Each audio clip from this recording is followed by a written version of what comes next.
புதுச்சேரி மணவெளி தொகுதிக்குட்பட்ட என்ஆர் நகரில் உள்ள 300க்கும் மேற்பட்ட வீடுகளை வெள்ளம் சூழ்ந்துள்ள நிலையில் அங்கு வசிக்கும் பொதுமக்கள் வெளியே வர முடியாமல் தவித்து வருகின்றனர். இது குறித்த கூடுதல் விவரங்களை தர நமது செய்தியாளர் தினேஷ் நேரலையில் இணைகிறார். தினேஷ்குமார், தற்போது இருக்கக்கூடிய அந்த மணவெளி பகுதியில் மக்களுக்கு உணவு, மருந்து மாத்திரைகள், பால் போன்ற அத்தியாவசிய பொருட்களை ஏற்படுத்தி கொடுக்கறதுக்கு அரசு முன்னெடுப்பு எதுவும் எடுத்திருக்கா? அதாவது விக்னேஷ், புதுச்சேரி மாநிலம் மணவெளி தொகுதிக்குட்பட்ட பகுதியில் இந்த சங்கராபரணி ஆறானது ஓடிக்கொண்டிருக்குது. இந்த சங்கராபரணி ஆறு கரையோர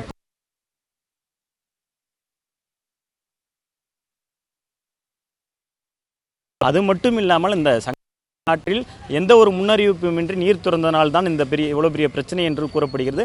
அது மட்டும் இல்லாமல் அந்த நீர், அதாவது வீடுகளை சூழ்ந்துள்ள நீர்களில் ஒரு 200க்கும் மேற்பட்ட மக்கள் உள்ளே சிக்கி தவிப்பதால் உடனடியாக புதுச்சேரி அரசு அந்த பகுதியில் இருந்து NDRF டீமை வரவழைக்கப்பட்டு படகுகள் மூலம் மீட்பதற்கான அனைத்து பணிகளையும் மேற்கொண்டு வருகின்றனர்.